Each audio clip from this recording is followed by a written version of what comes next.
Sir, would just like to correct, hindi ka Attorney Lorna ininjan, baka ginost ka. Kasi hindi ka sinagot eh. Pero hindi ka ininjan, wala namang pinag-usapan date pa eh. Inignore. Ghost na nga eh. Ghost na Ginost, bago ngayon. ginost. Hindi na. Ghost na yung... Ghosting pa. Attorney Christine, yes, Yes, you want to... quick reply, Your Honor. Actually, it doesn't matter if they will use our own exhibits, Your Honor. It doesn't even make their witness competent. That is why we are here in open court to establish the competence. So kahit pagamitin ho namin yung exhibit namin, kung hindi naman ho competent yung witness nyo to identify those exhibits, it will still be a waste of time. It will be useless. Nag-comply ba sila? Wala pa po silang naging action after ma-receive nila ito. So despite na binigyan ninyo ng COA, ICFAO, ng opportunity para mag-submit ng additional documents para mapatunayan nila or mag-explain man lang bakit nandiyan ang mga pangalan na yan. At bakit walang mga resibo na inattach para pag-liquidate. Nag-submit ba ang Office of the Vice President ng additional documents after this notice of disallowance? Dahil nga po nabanggit ko na naging notice of disallowance po ito, ang remedy po nila is to appeal po sa commission proper, and nandun pa po sila sa period with to appeal po sa commission proper. Okay. Good morning, Madam Witness. Good morning po. Are you would you like to come closer to the mic? Parang nagkwekwentuhan lang tayo, no? Be comfortable, okay? Apo. Now, we will continue with where we broke off at the last hearing, when you were here and we had preliminary questions, no? But I regret that I have to ask you again because just earlier, this counsel for the respondent is questioning your competence. Madam Witness, can you remind us again, how long have you been with the COA? I have been with COA for the past 11 years. Actually po, magti 12 years na po. As COA. Yes po. And what was your educational background, Madam Witness? Saan ka nag-aral? I earned po my bachelor degree in Bachelor of Science in Accountancy from St. Louis University po. At pagkatapos mo nag-graduate sa St. Louis University, saan ka nagtrabaho? Ang una ko pong naging trabaho is as junior auditor sa isang private firm po sa Baguio City.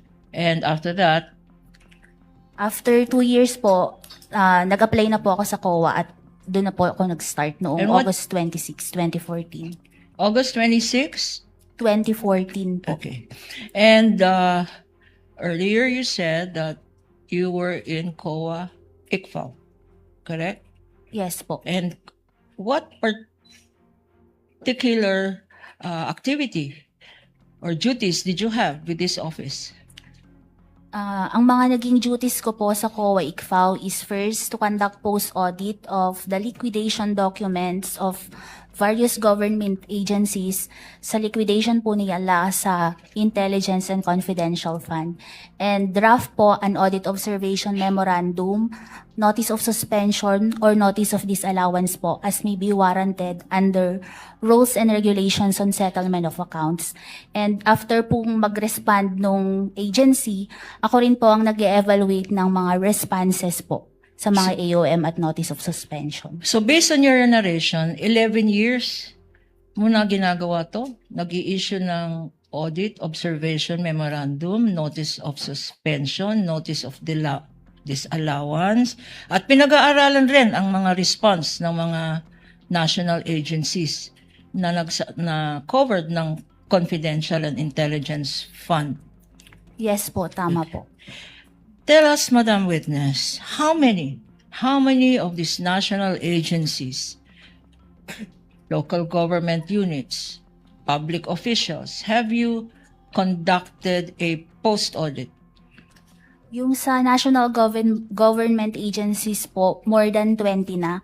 Sa local po, madami-dami na rin po, mga more than 50. Sa GOCCs naman po, mga less than 10, mga 5 to 10 po. So more than 20 national agencies, tama?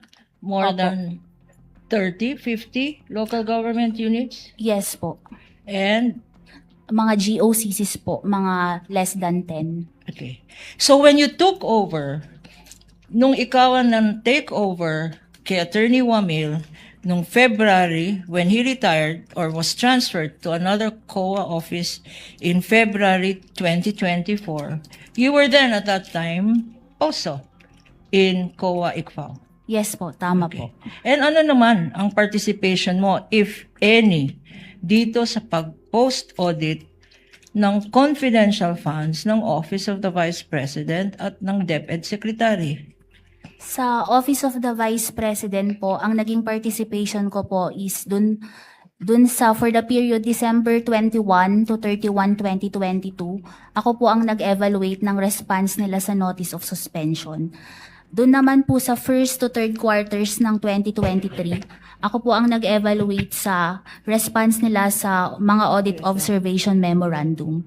Sa DepEd naman po, ako po ang nag-evaluate ng responses nila para dun sa dalawang AOM for the first to third quarters of 2023. Okay, Madam Witness, you took over the functions, or you took over yung mga inaudit ni Attorney Wamil. Are you aware na gumawa siya ng isang tabulation tungkol sa acknowledgement receipts for the last quarter of the Office of the Vice President, December 21 to 31? Are you aware na merong ginawang tabulation si Attorney Wamil? Yes po, aware po ako sa tabulation ni Mr. Wamil. If this tabulation is shown to you, and for purposes of identification, Your Honor, this has been previously marked in evidence as P-1-29 for the prosecution. Showing to you, Madam Witness, please go over this tabulation prepared. And may we ask permission for our associate, Attorney J. De La Cruz, to be allowed to present this to the witness. Assisting counsel of the parties may approach.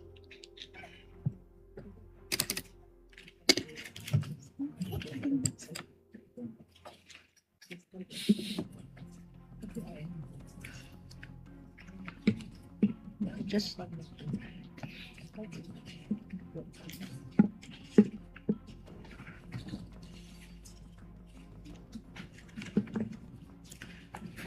for the record, Your Honor, the witness is going over the tabulation submitted and marked by by Attorney Wamil, and it is Exhibit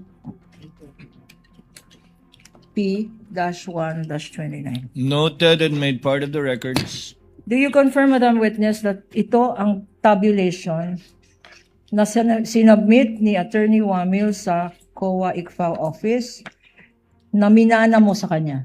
Yes po, ito po yung tabulation na kasama po doon sa mga documents na na-forward sa akin. Okay.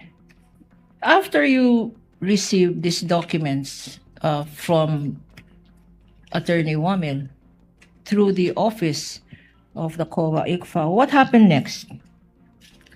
After po ma-issue yung notice of suspension sa OBP, nag-submit po sila ng response noong March 13, 2024 po. Itong response na sinasabi mo, meron ka bang kopya? And if shown to you, itong response ng Office of the Vice President, will you be able to identify the same? Yes po. Your Honor, for easy reference of the presiding officer and this impeachment court, may we ask permission to flash it in the screen, Your Honor? Counsel may do so. You're referring to Exhibit P-1-13-B Yes, Your Honor. and Respondents 1-120 OVP. This is stipulated document, Your Honor.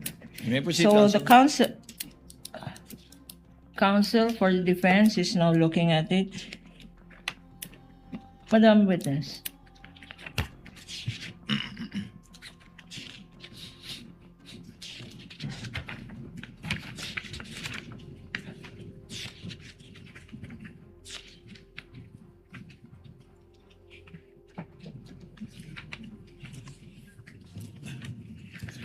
Having gone over this document, Madam Witness, ito ba yung sinasabi mong letter response ng Office of the Vice President? Yes po, ito po yung same copy ng response ng OBP sa Notice of Suspension. I will now show you, Counsel, JVD. I will now show you the second page of this letter, Madam Witness, being flashed on the screen. Please look at the second page. In particular, we have what appears to be certain signatures. Mga signature na nandyan sa second page ng response ng Office of the Vice President. If shown to you, Madam Witness, would you be able to identify the signatures? Yes po. Okay. There is a signature appearing on top of the name Attorney Sulaika Sulweka. Attorney Lopez. There is a signature appearing above the name Attorney Sulaika Lopez. Would you be able to identify that signature? Yes po. Bakit, Madam Witness? Kasama po kasi doon sa sinubmit sa liquidation documents na nabigay sa akin, na turnover sa akin, yung list ng signatories po ng OVP. At kasama ba doon ang signature ni Attorney Suleika Lopez? Yes po. There is another signature here appearing atop the name Lemuel Ortonio. Please go over this signature and tell us if you are familiar. Nakikilala mo ba tong signature ng isang Ortonio sa dokumentong ito? Yes po. Why, Madam Witness? Kasama din po ito doon sa list ng specimen signature na nasubmit po sa amin doon sa liquidation documents nila. Okay. And pag alam mo, sino ba itong Attorney Sulaika Lopez? Based po dito sa dokumento na to, siya po ang Chief of Staff ng OBP. Okay. Undersecretary po at Chief of Staff. Ito naman Mr. Lemuel Ortonio. Sino naman itong Lemuel Ortonio na to? Based po sa document, siya po ang Assistant Secretary and Assistant Chief of Staff. Sa letter response na to, na-identify mo, may nakalagay, meron bang naka-attach dito sa letter response? Yes po, nag-attach po sila ng list of 105 activities ng Office of the Vice President for the period December 13 to 31, 2022. First quarter ng Fourth 20 quarter ng 2022. Specifically, December 13 to 31, 2022. At if we show you this list of activities na inattach sa letter response, will you be able to identify this? We are flashing on Yes, the po. screen, Your Honor, a list of activities which is an attachment to the letter response of the OVP, Exhibit P-1-13B. Whereat yung listahan allegedly ng mga activities ng OVP ay naka-enumerate. Tell us, Madam Witness.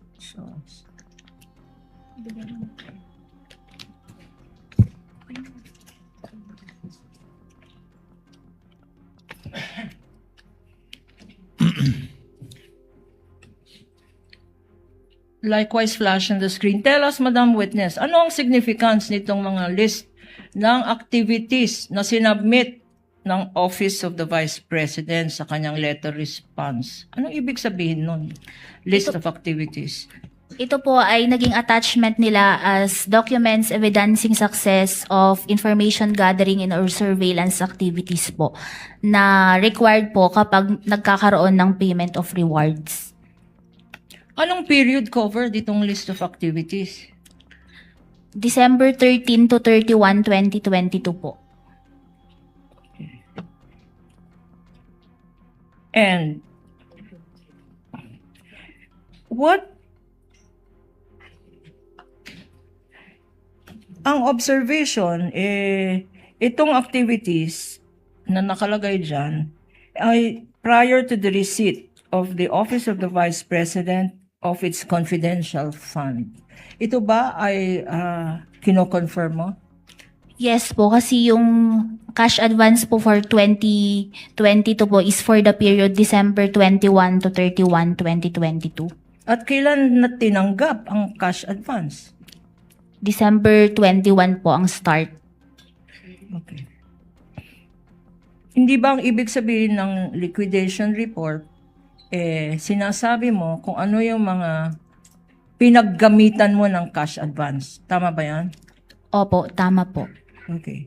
And sa palagay mo, compliant ba to? Kasi post-audit compliance ba ito?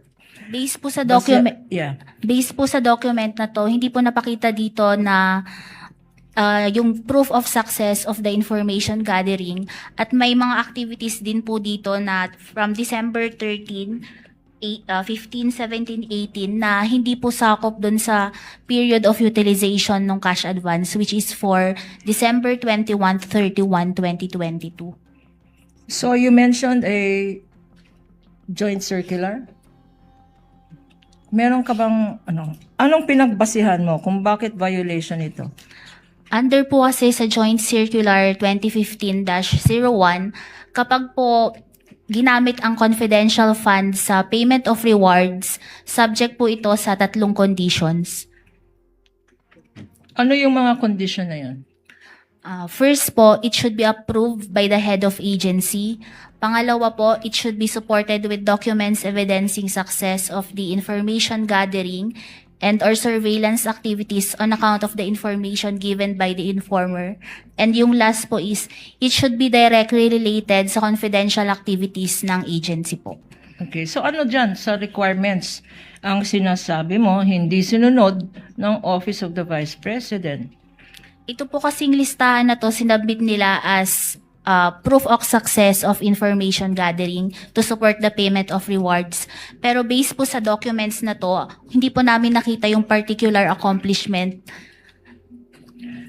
Okay, nakalagay sa dokumento examples ng activities ng Office of the Vice President for the confidential funds. Pakibasa nga for the record, no? Kasi tama ba yung basa namin, may tree planting, gift giving. Please read for the record, Madam Witness. Ano yung sinasabing pinaggamitan ng confidential funds? Dito po sa December 13, 2022, Department of Education 2022 Partners Appreciation Night in Mandaluyong City, Metro Manila. December 15, Sandali. Appreciation Night.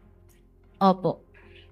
Sa pagkaintindi mo, confidential activity ba yan? O nasa listahan ba yan Your Honor. ng confidential activities base sa joint circular? Based po dun sa enumeration kung saan gagamitin ang confidential fund, hindi po ito nakasama doon. Basahin mo pa yung iba. So, hindi. Ano pa yung iba? December 15, 2022, Knights of Rizal Supreme Council, 60th year of the Institute in Baguio City, Youth Campaign on Patriotism. Meron din po Compliant ba to sa listahan?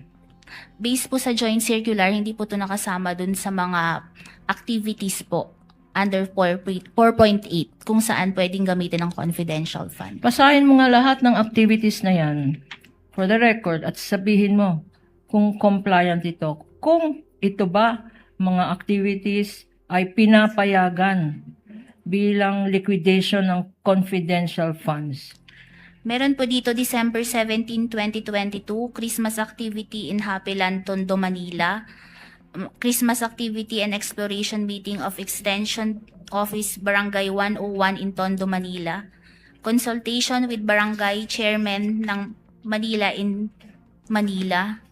Pasasalamat and update meeting TODA in Barangay Batasan Hills, Quezon City. May mga activity po dito na pasasalamat, coordination meeting. May mga tree planting po, distribution of wheelchairs, gift giving, medical mission, at iba pong activities ng mga satellite offices po ng Office of the Vice President. Sa joint circular na minention mo, can you remind us, ano ba talaga ang definition ng confidential funds? Ang confidential fund po, ito po yung lump sum amount na nasa General Appropriations Act na gagamitin po for confidential activities po ng isang ahensya.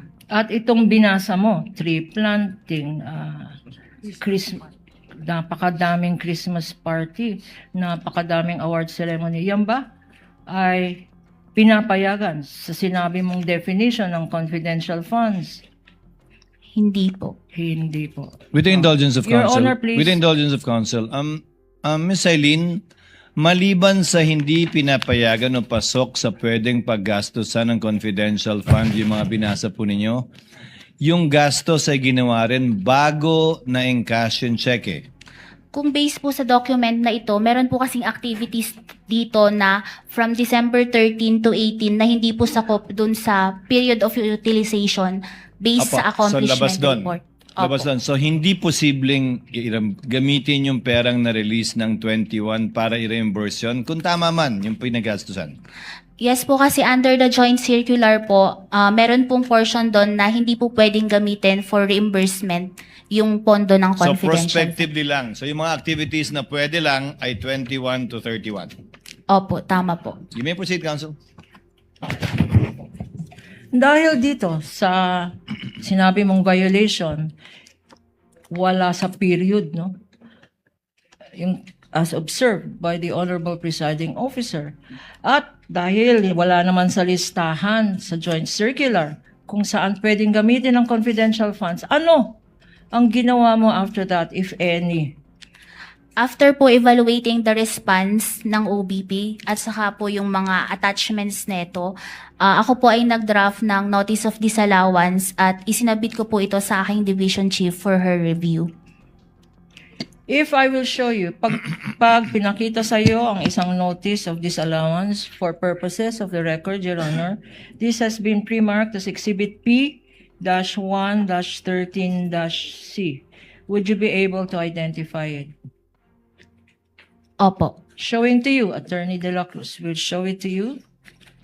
Please go over this document and tell us if the relationship of this document to the notice of disallowance you have mentioned, and again, we are seeking permission to flash it for easy reference on screen.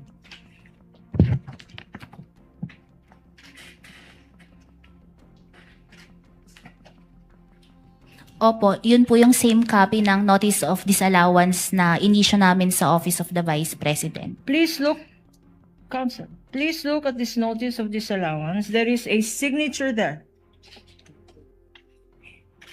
on top of the name Nilda B. Plaras. Kanino pong signature ito? Si Assistant Commissioner Nilda Plaras po ang officer in charge ng ICFAO nung ma-issue po ang dokumento na ito. Anong ibig sabihin pag pinirmahan ng isang assistant commissioner ang isang notice of disallowance na draft mo? Ito po is for release na po sa na-approve po niya kung ang laman nito at for release na po ito sa agency. For release ng agency. Okay. Tell us, Madam Witness, itong notice of disallowance ng COA ICFAO, yung recommendation mo, at yung inapprove ng Assistant Commissioner for release, magkano? Magkano ang disallowed ng COA ICFAO? Ang disallowance po is 73,287,000. Ano naman ang basis ng disallowance na to? Ang disallowance po na to, binubuo po ito ng first, yung payment of rewards in the total amount of 69,787,000. Before you proceed, Your Honor, please, this is being flashed on the screen. This is the first page of Exhibit P-1-13-C, which is the notice of disallowance identified by this witness. First page dyan, Madam Witness, ano ang breakdown or basihan ng iyong notice of disallowance? Yung 73,287,000, ang bumubuo po dito is yung payment for rewards amounting to 69,787,000 plus yung 3.5 million for payments for tables and chairs, desktop computers, and printers po. Dalawa ang amount na naka-indicate dyan. Bakit dalawang amount? Paki-explain. Ito po ba yung sa number 1 na yung 69,587 at yung sa... In number 1, in item number 1, if you can check your document on the screen, item number 1 sa notice of disallowance, dalawa ang amount na nakastate. Isa, 69,587,000 at yung isa ay 69,787,000. Ito ba ay typo, discrepancy? Bakit may hindi pareho itong amount? Ito po ay isang typographical error po. Ang tamang amount po is 69,787,000. Okay. Ngayon naman, Madam Witness, let us go to page 2, item number 2. Ano naman, pakibasa ang sinabi dito sa page 2, item number 2.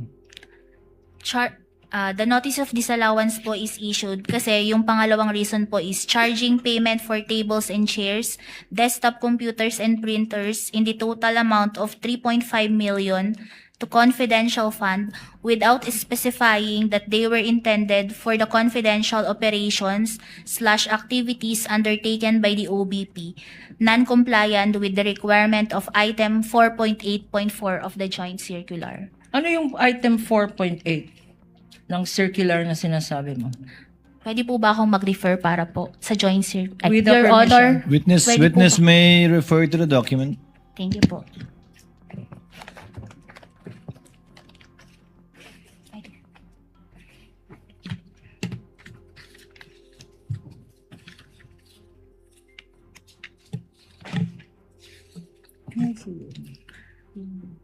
Based po sa item 4.8.4 ng Joint Circular, purchase or rental of supplies, materials, and equipment for confidential operations that cannot be done through regular procedures without compromising the information gathering activity concerned. Okay. Bakit ito ay naging basehan ng disallowance nung tables and chairs na yan? Di ba confidential yon? Kung saan binili yung table and chair na yan, di ba confidential yon, Madam Witness?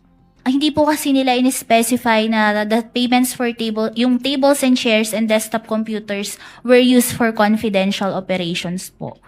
Wala po silang nasubmit na any explanation dun sa response po nila. Kailangan ba mag-submit ng... Anong mga kailangan i-submit na dokumento by way of... Para explain kung saan ginamit tong tables and chairs, laptop, tsaka... Anong hinahanap ninyo sa post-audit? Dapat po mapatunayan nila na ito ay binili para po sa confidential operations ng ahensya.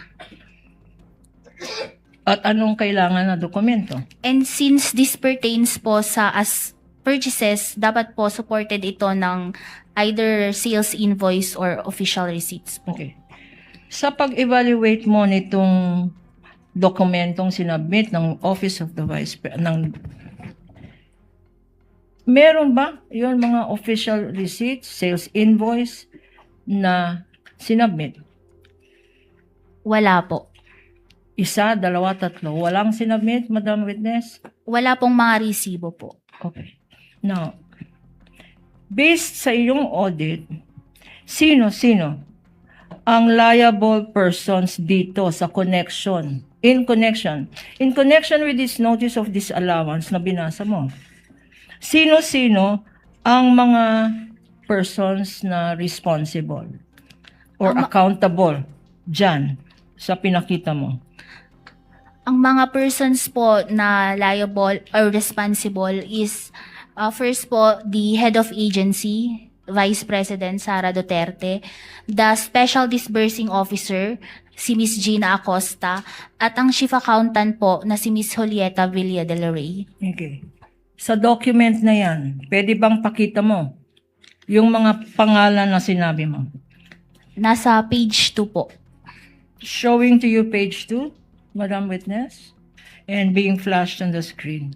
Please tell us if these are the very same persons na sinabi mo na accountable. Yes po. Bakit sila accountable? Unang-una po, yung si Vice President Sara Duterte po, siya po ang nag-approve ng transaction and including the utilization of the cash advance. Saan nakalagay dyan na siya ang nag-approve? Yun pong sa accomplishment report. And then, kay Miss Gina Acosta naman po, dahil siya ang Special Disbursing Officer and she disbursed po the cash advance. Ito naman Villa del Rey. Bakit sinasabi mo na accountable officer siya? Nag-certify po siya dun sa backseat ng liquidation report na ang supporting documents are complete and proper.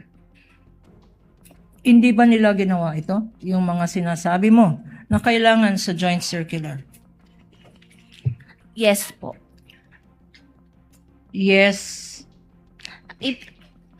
Kasi po yung participation nila sa transaction, kaya po sila nasama sa persons na liable po sa transaction na ito. Dahil first, si BP Sara bilang siya ang head of agency at siya po ang nag-approve ng transaction and utilization ng cash advance.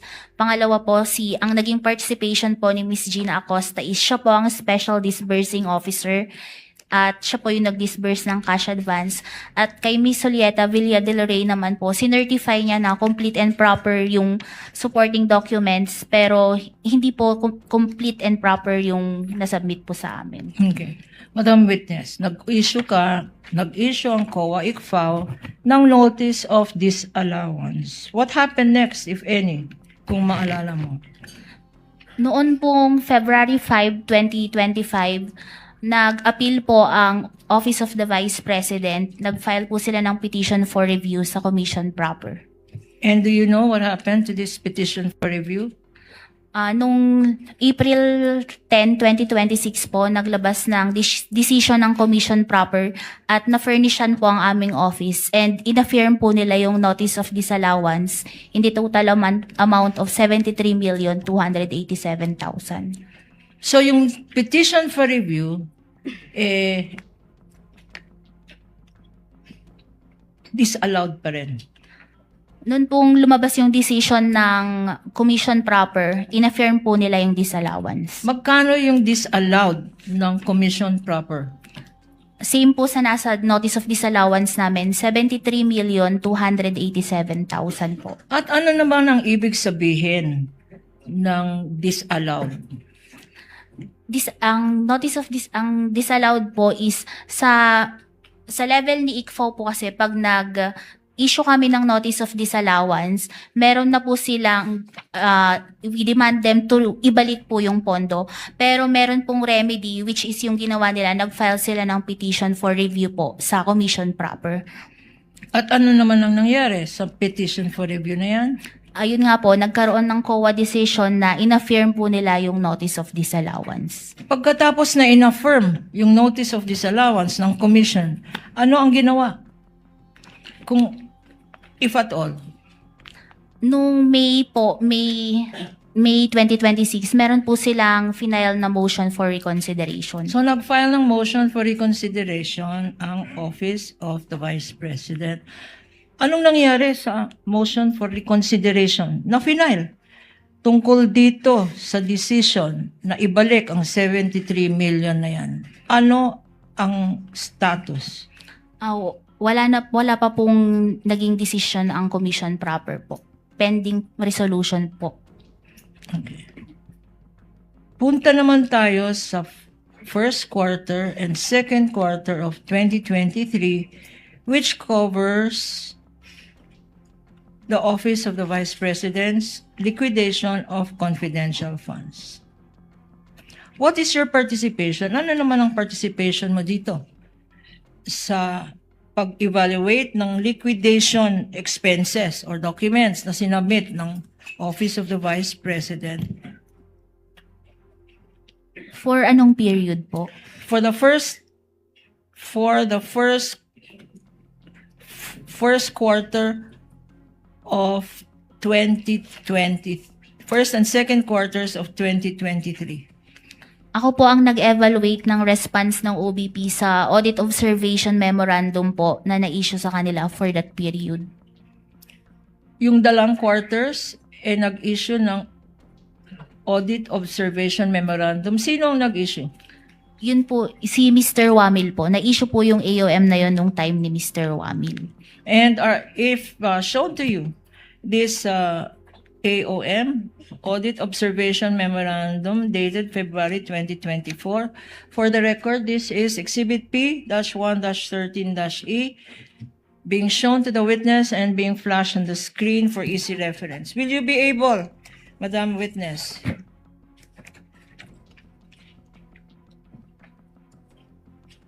to identify the same? Your Honor? For the record, this is a stipulated document.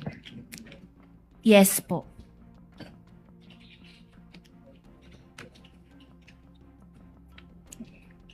Pagkatapos ng issuance nitong Audit Observation Memorandum, meron bang ginawa ang Office of the Vice President?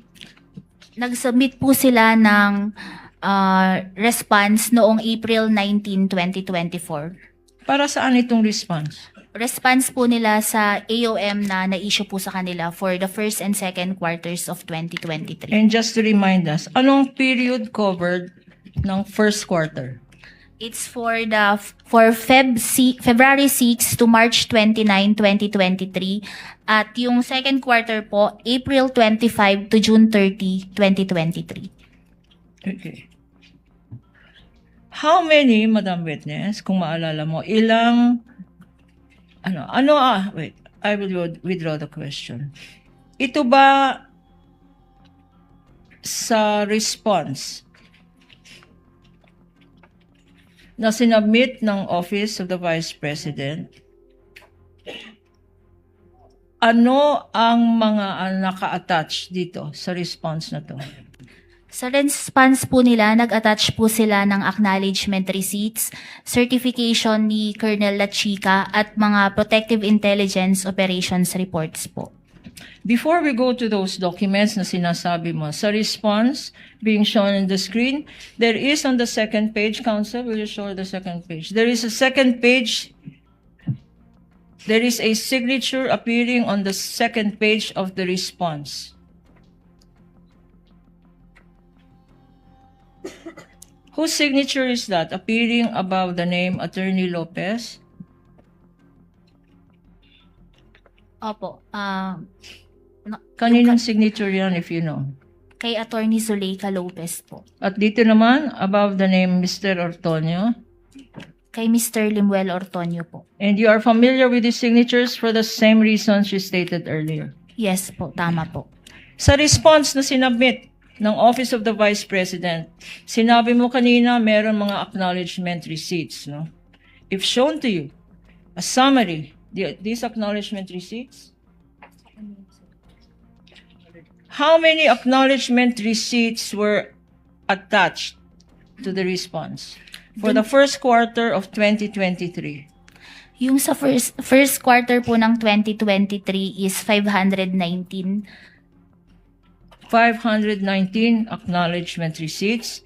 At sinabi mo kanina, this covers the period February 6 to March 29, 2023. Tama? Opo, tama po. Okay. Sa second quarter of 2023, ilan naman ang acknowledgement receipts ng sinubmit ng Office of the Vice President? 530 po. So, pag total number ng acknowledgement receipts for the first quarter and second quarter is how much? 1,049 po. Okay. At Madam Witness, if shown to you these acknowledgement receipts or a summary,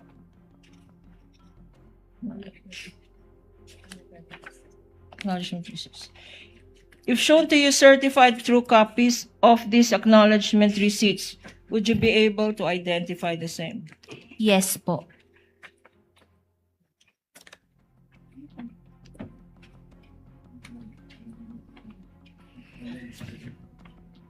By agreement with the Honorable Presiding Officer, Your Honor, in lieu of this witness glossing over or looking over the documents, but they are in front of her, Your Honor, we manifest that she has prepared a tabulation.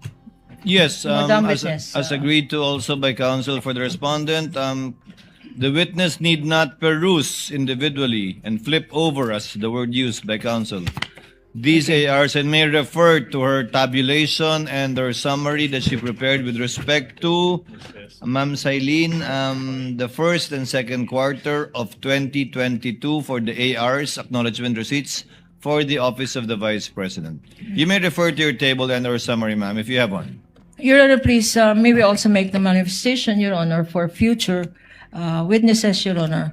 This should not dispense with our future witnesses being able to identify, to use and to identify certain acknowledgement receipts, Your Honor, Without which are prejudice- part of the summary or tabulation. Without prejudice to the reservation of counsel, the court will allow it. Ms. Eileen or Attorney Lorna, can you kindly give us a copy? Because that is not yet a marked document, right? Your Honor, for the record, That is not a We are pre-marked handing over- document, rather. The table. This summaries, Your Honor, hindi po ito pre-marked. But we are now giving a copy to the Honorable Presiding Officer and to counsel for the respondent. Yes, kindly do so. The clerk of court is instructed to reproduce the copy to be able to give each center judge with a copy of the table or summary. Pakikuha na lang.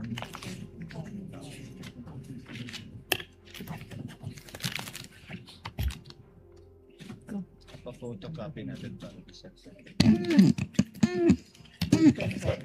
For the record, Your Honor, while our witness is perusing this document, we have given a copy of what she is going over both to the presiding officer for the through the clerk of court, Your Honor, and to the respondent's counsel.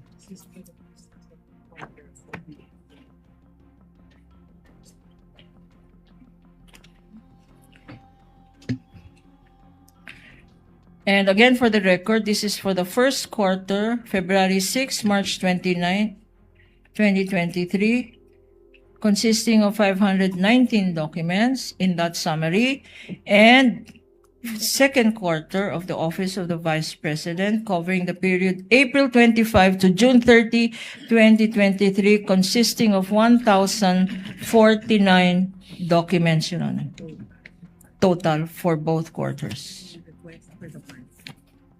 And, Your Honor,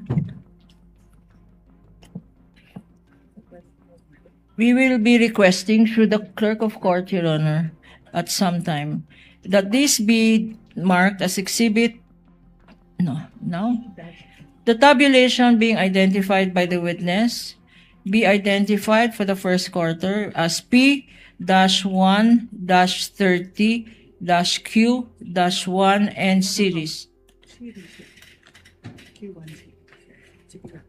And the tabulation for the second quarter be marked as exhibit P-1-31-Q and series, Your Honor. The aforementioned tabulations and their summaries are hereby ordered to be so marked by the clerk of court at the appropriate time. We have selected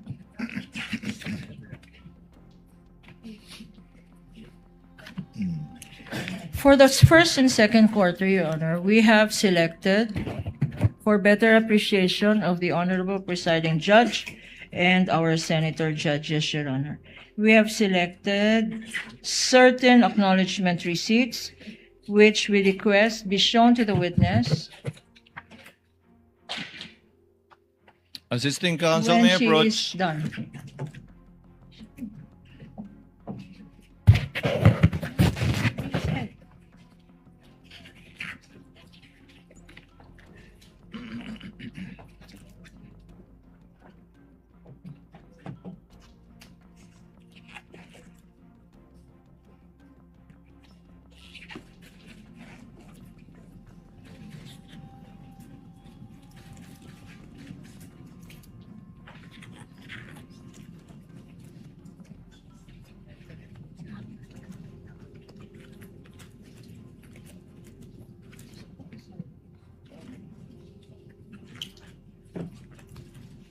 Madam Witness, just look at the summaries, please. Okay. You confirm that these summaries marked in evidence now are yours? Yes po. Now, tell us, walk us through, anong proseso ang ginawa mo sa paggawa mo ng mga summary na to?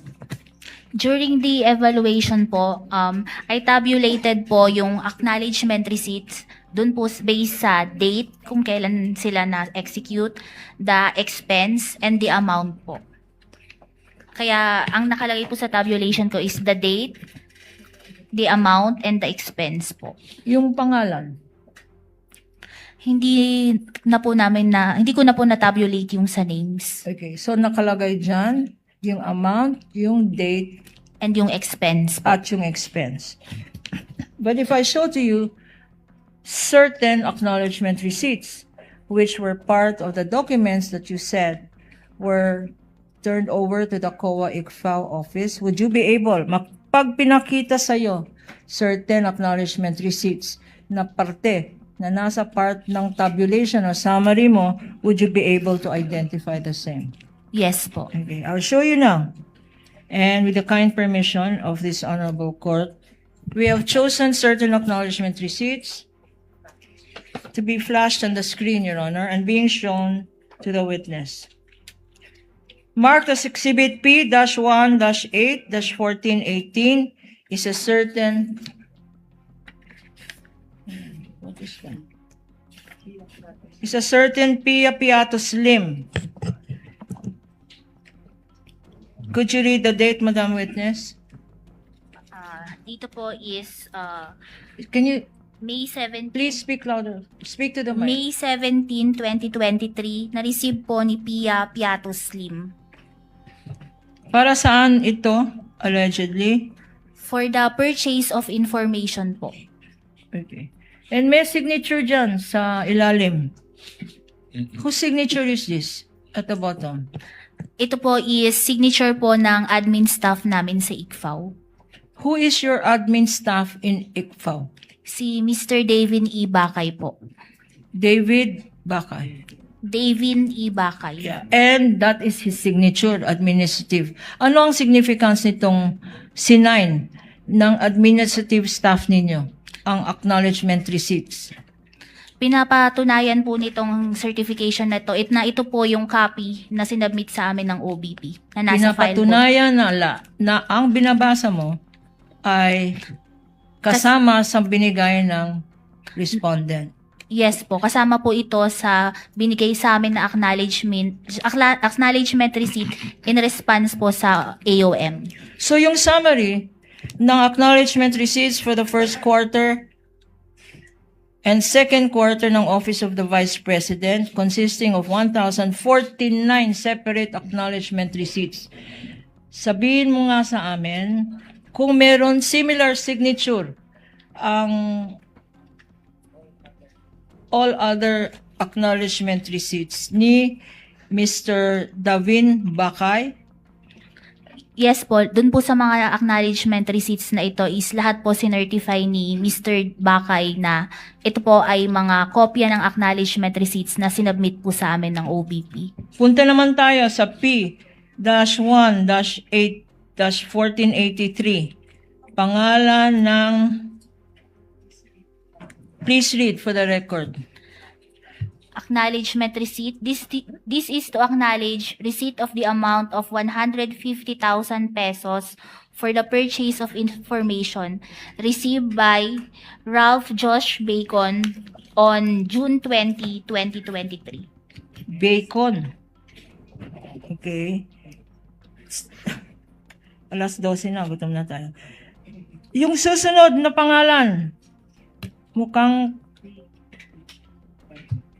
P-1-8-928. Pakibasa for the record.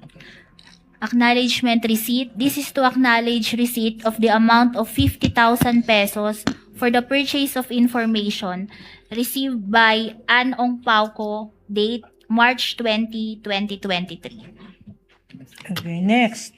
P-1-8-929. 1015, pangalan ni Heart Santiago. Pakibasa. Bumili siya ng supplies.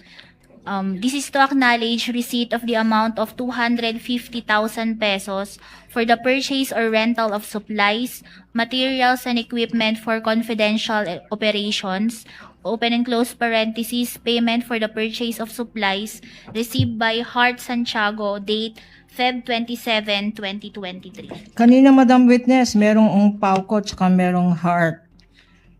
Tinanong mo ba kung sino ito at kung related sila sa presiding officer natin? Hindi po. Hindi naman. Bakit hindi? Bakit hindi ka nag-verify ng mga pangalan? May pagkain na bacon, may parang kamag-anak ni Heart. Why did you not verify the names in this 1,049 acknowledgement receipts? Sa ICFO po kasi ang ginagawa namin is compliance audit po. Ano ibig sabihin nun? I-check po namin kung compliant ba sa joint circular at kompleto at proper ba yung mga liquidation documents po na sinasubmit sa amin in relation po sa provisions ng joint circular. Okay, sinabi mo kung proper ba. Ito bang payment of purchase of supplies, proper ba yan sa paggamit ng confidential funds?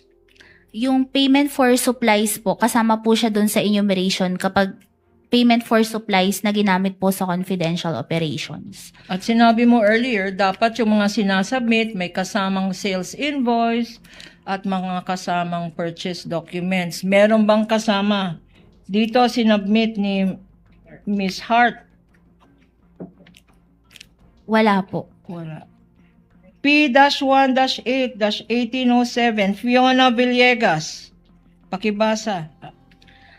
Acknowledgement receipt. This is to acknowledge receipt of the amount of 500,000 for the purchase or rental of supplies, materials, and equipment for confidential operations. Open and close parentheses, purchase of provision of medical and food aid. Yeah. Nakalagay purchase of medical and food aid. Ito ba isang ayon sa pinapayagan na paggamitan ng confidential funds? Based po dito, nakalagay po na it's for the purchase of supplies na naka-open and close po, provision of medical and food aid. P-1-8, 1466. Kamag-anak ata to ni Senator Bong Revilla. Beth Revilla, 50,000. Purchase of information.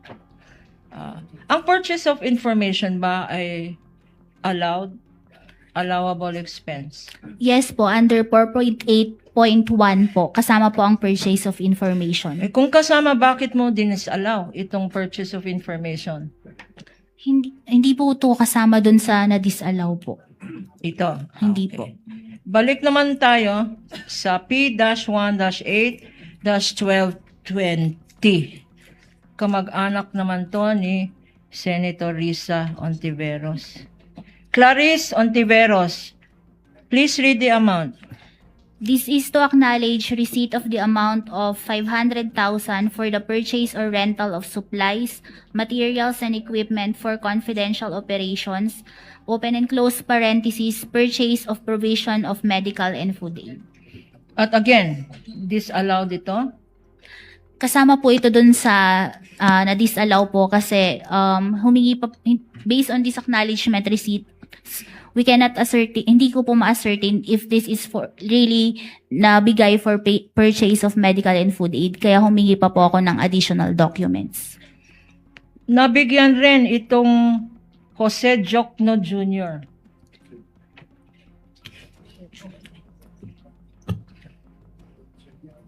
Kamag-anak ba to ni public prosecutor, Madam Witness? Binerify mo ba? Can you look at P-1-8-1482? Nagbigay ng information itong Jokno. Kapangalan Jose Jokno Jr. Baka anak ni Congressman. Hindi mo tinanong kanina nung dumaan ka dyan? Hindi po. Hindi. Okay. Ito naman, 1-8, P-1-8-994. kamag-anak naman ni Senator Lapid. Diane Maple Lapid na tumanggap ng 150,000 pesos na bumili daw ng supplies. Pakibasa for the record. This is to acknowledge receipt of the amount of 150,000 pesos for the purchase or rental of supplies, materials, and equipment for confidential operations. Bakit? Sorry, go ahead. Open and close parentheses, payment for the purchase of supplies received by Diane Maple Lapid on Feb 17, 2023. Bakit naman naka-disallowed itong expense na to? Gaya po yung sa provision and medical and food aid, based on this acknowledgement receipts po, hindi po ma-ascertain kung this is really given for the purchase of supplies, kaya nanghihi po ako ng additional documents po. Meron na naman, not once, but for the second time, Lapid family, John A. Lapid Jr., tumanggap ng 350,000 pesos. Can you read for the record? P-1-8, 1735. Acknowledgement receipt. This is to acknowledge receipt of the amount of 350,000 pesos for the purchase or rental of supplies, materials, and equipment for confidential operations, open and close parentheses, purchase of provision of medical and food aid, received by John A. Lapid Jr., date May 3, 2023. Madam Witness, apart from these selected acknowledgement receipts, the total for the first quarter and the second quarter of the Office of the Vice President are similar acknowledgement receipts for purchase of medical and food aid, pambili daw ng supplies, pambili ng iba-iba pa. Ano ang masasabi mo sa mga expenses na ito? Nung in-evaluate ko po, kasama po siya dun sa naging findings ko at hinihingan ko po ng additional documentation to ascertain po na these are paid na pinambili po ng supplies at medical and food aid. Okay, nung sinabi mo humingi ka ng additional information or documents, nag-submit ba ang Office of the Vice President para patunayan talaga na itong medical, grocery, etc. tables talagang ginamit sa confidential funds? Kasama po ito dun sa notice of disallowance, and yung notice of disallowance po is within the prescribed period pa po sila para mag-comply. Nag-comply ba sila? Wala pa po silang naging action after ma-receive nila ito. So despite na binigyan ninyo ng COA, ICFAO, ng opportunity para mag-submit ng additional documents para mapatunayan nila or mag-explain man lang bakit nandiyan ang mga pangalan na yan. At bakit walang mga resibo na inattach para pag-liquidate. Nag-submit ba ang Office of the Vice President ng additional documents after this notice of disallowance? Dahil nga po nabanggit ko na naging notice of disallowance po ito, ang remedy po nila is to appeal po sa commission proper, and nandun pa po sila sa period to appeal po sa commission proper. Okay. Ngayon, what other meron pa bang ibang dokumento na sinubmit ang Office of the Vice President na sinama sa response nila? May to support po the payment of rewards, nagsubmit po sila ng certification ni Colonel Raymond Dante Pilachica together with the Protective Intelligence Operations Report. If shown to you, will you be able, kung pakita sa iyo itong document, Exhibit P-1-12-G, isang certification dated April 4, 2024, stipulated document with the defense, Your Honor. Please identify the same. Also being flashed on the screen. Yes po, ito po yung certification na naka-attach sa response ng OBP. Correction, Your Honor, it's not stipulated. What relation does this certification to the one you mentioned? Ito po yung same certification na naka-attach po sa response ng OBP. Ano naman ang significance? Anong significance nitong certification na sinubmit nila? Ito po ay isinabit nila to support po the payment of rewards. Under po kasi sa joint circular, pag may payment of rewards, dapat po subject ito sa 3 conditions. And kasama po yun yung documents evidencing success of the information gathering and or surveillance activities. Nung nag-testify dito si Attorney Wamil, sinabi niya nung tinanong siya ng prosecution, ito ba ay compliant? At ang sagot niya ito ay pro forma. Copy-paste ang sinabi ng prosecution. Kino-confirm mo ba yan na ito ay parang annex? Ito pong ito pong certification na to, hindi po to kasama dun sa annexes sa joint circular.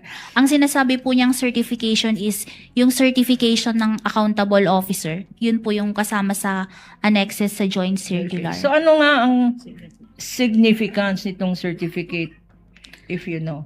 Ito po yung sinubmit nila para po as proof of success of the information gathering and surveillance activities po to support the payment of rewards. Okay. Together with this, meron rin sinubmit, earlier you mentioned, ang Office of the Vice President ng tinatawag na Protective Intelligence Operation Reports o tinatawag PIOR na inattach nila sa response. If shown to you, Madam Witness, will you be able to identify these PIORs? Yes po. For the first and second quarters of the Office of the Vice President.